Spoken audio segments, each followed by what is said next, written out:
बताएं कि वो इंडिया के एक सेक्रेटरी हैं विवेक अग्रवाल साहब, वो एफएटीएफ के वाइस प्रेसिडेंट बन गए हैं। तो ये कहा जा रहा है कि शायद जी पाकिस्तान के ऊपर सैंक्शंस लगाएं जी। ये जो कहा जाता है पाकिस्तान में कि जी पाकिस्तान को तो भारत ने एफएटीएफ तक पहुंचा दिया था, तो आप भी भारत को पहुंचा दें, लेकिन अगर आपके पास कोई सबूत है तब। और लेकिन पाकिस्तान को फंसाने के काफी सारे तरीके हैं और एक है एफएटीएफ फाइनेंशियल। क्या इंडिया को शौक है पाकिस्तान पे सैंक्शंस लगाने का या ये करने का, ये क्या चाम है? कह लीजिए अपनी कंट्री में जो है या अपने मुल्क में जो है वो हालात जो है वो बहुत बद से बदतर होते चले जा रहे हैं, लेकिन बात का क्रेडिट लेने में ज्यादा मसरूफ है कि हमने जो है वो किसी दूसरी कंट्री जो अमेरिका और ईरान, जिन दोनों के ऊपर डेफिनेटली हमारा किसी किस्म का कोई होल्ड नहीं है। दोनों एफएटीएफ की बात करिए आप जब आप एफएटीएफ में आए थे तो इंडिया उसका चेयरमैन था? नहीं था, ये भी आप मानेंगे। एक रिप्रेजेंटेटिव विवेक अग्रवाल साहब एफएटीएफ के वाइस प्रेसिडेंट बन चुके हैं फ्रॉम जुलाई 2026 टू जून 2027। बताएं कि वो इंडिया के एक सेक्रेटरी हैं विवेक अग्रवाल साहब, वो एफएटीएफ के वाइस प्रेसिडेंट बन गए हैं।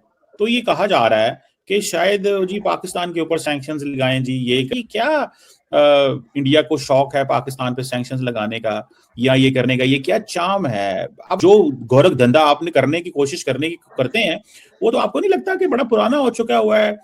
क्यों करेंगे पाकिस्तान को ब्लैक लिस्ट? और हालांकि आपका बेस्ट पार्टनर इस वक्त जो यूएई है वो तो एफएटीएफ की ग्रे लिस्ट में ऑलरेडी क्या कर रहे हैं और हमें डालने की कोशिश करते हैं। मतलब आजकल यूएई आपको खराब लगने लगा क्योंकि इस बेचारे ने अपने पैसे आपसे वापस ले लिए हैं, इतने ज्यादा महंगे पड़ गए आपको कि अब वो अच्छा नहीं लग रहा। जब आप उसकी रोटियों पर पल रहे थे, कम से कम उसका एहसान तो माना जा सकता है। कमर इसकी रोटियां $3 बिलियन मेरे से लिए थे, उससे लिए थे आपने। लोग कर्जा लेते हैं, एक होती है कर्जा ले। हाँ, अब यही बात है आपके लिए। अब आप प्राइम मिनिस्टर की बात कर रहे हैं। कर्जे दुनिया ममालिक लेती है, आपके मुल्क ने कर्जे नहीं। आप बता दीजिए आपकी किस कंट्री से लिए और आपने किस कंट्री से नहीं लिए? मुझे कौन सी एक कंट्री है जिससे आपने नहीं लिए? चलिए बता। देखिए मैं इसलिए हर बार कहता हूँ कमर कीमत साहब, सुने इसको क्रिटिसिज्म मत समझो, इसको क्रिटिसिज्म मत समझो। मेरा आपको सिर्फ एक सजेशन ये था कि यूएई एकदम से इतना बुरा हो गया आपके लिए। But anyway that is not the discussion. FATF की बात करिए आप जब आप एफएटीएफ में आए थे तो इंडिया उसका चेयरमैन था? नहीं था, ये भी आप मानेंगे। 4 साल तक उसमें रहे थे, क्या इंडिया उसका चेयरमैन था? नहीं था। आपके अपने दोस्त नहीं कह पाएंगे, यूएस बुरा मान जाएगा। आपके अपने माई बाप के होते हुए आप उस एफएटीएफ में गए थे। अब आगे बात इंडिया। गारंटी दे रहा हूं टेररिज्म से रिलेटेड कोई टेरर फंडिंग मत करिए, आप कभी इस लिस्ट में नहीं आए। ये आपको जो दुनिया पूछ ही नहीं रही और एफएटीएफ का चेयरमैन बन गए। दुनिया पूछ ही नहीं रहे, ग्लोबल साउथ की वॉइस बन गए। G7 का आपको भी पता है मैं किसके बारे में बात कर रहा हूं। किसकी औकात कि वो G7 के सामने उस पोडियम पर जाकर खड़ा हो पाए, उसकी कोई सुन ही नहीं रहा। यूरोपियन यूनियन पूरा का पूरा 28 कंट्री मिलकर मदर ऑफ डील कर रहा है इंडिया के साथ, वो तो कहीं हम सुनने ही नहीं आते, तो कहीं चलती ही नहीं है। अच्छी बात है। मैं इसी को बोल रहा हूँ, you are going through a selective blindness. आप ब्लाइंड होते जा रहे हैं। नहीं, ये कह रहा हूँ कि आपने अपनी आवाम को क्या ख्वाब दिखाए हैं। अब हम एफएटीएफ में आ गए हैं, पाकिस्तान को ये कर देंगे, वो कर देंगे। ये सारा मीडिया भी इलेक्शन टेन्योर में रहता है, सियासतदान भी इलेक्शन में रहते हैं। ये आप ये जो हर 4 महीने बाद लेते हैं ना, ये आपकी फॉरेन पॉलिसी के लिए ठीक नहीं है, क्योंकि आपने अपनी फॉरेन पॉलिसी तबाह बर्बाद कर ली है। बंगला कहना है, पाकिस्तान को भी बुरा कहना है, क्योंकि इलेक्शन आ गए हैं।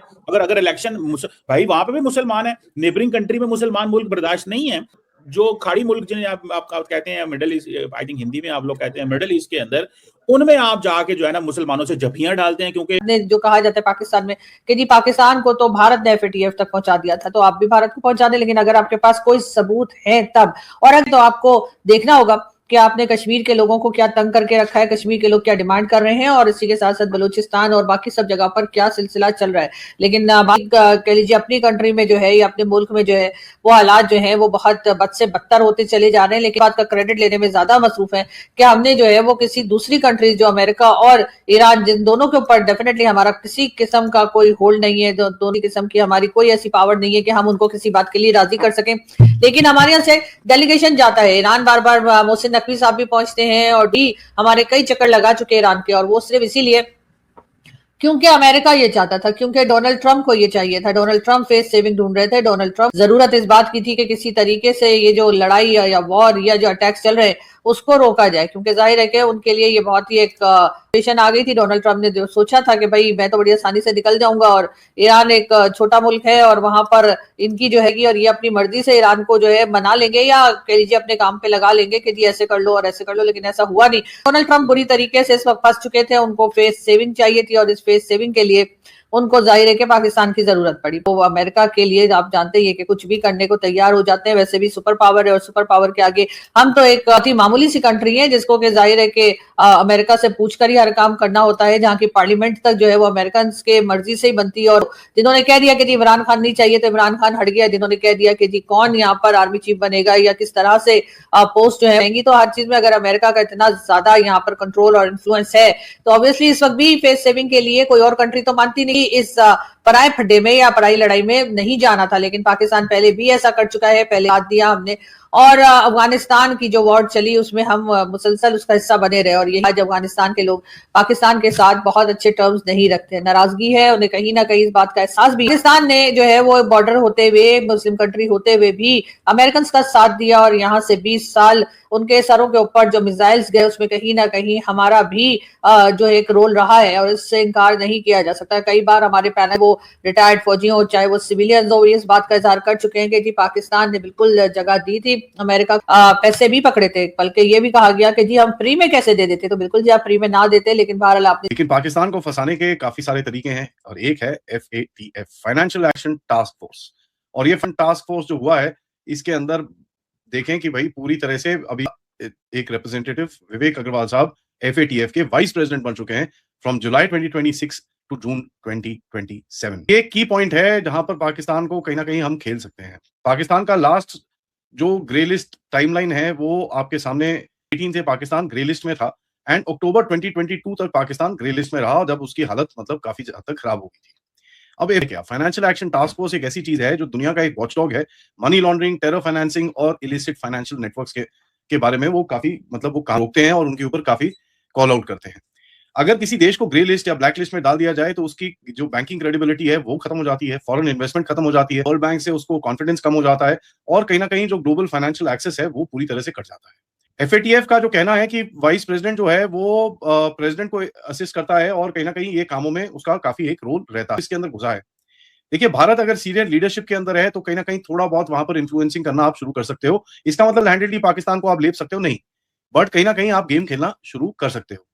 आपका इन्फ्लुएंस रहेगा एजेंडा सेटिंग कल्चर में, कंप्लायंस प्रेशर के अंदर, end of course counter terror finance जो पूरे दुनिया का है उसकी पॉलिसी सेटिंग के अंदर आपका एक काफी इन्फ्लुएंस बनता है।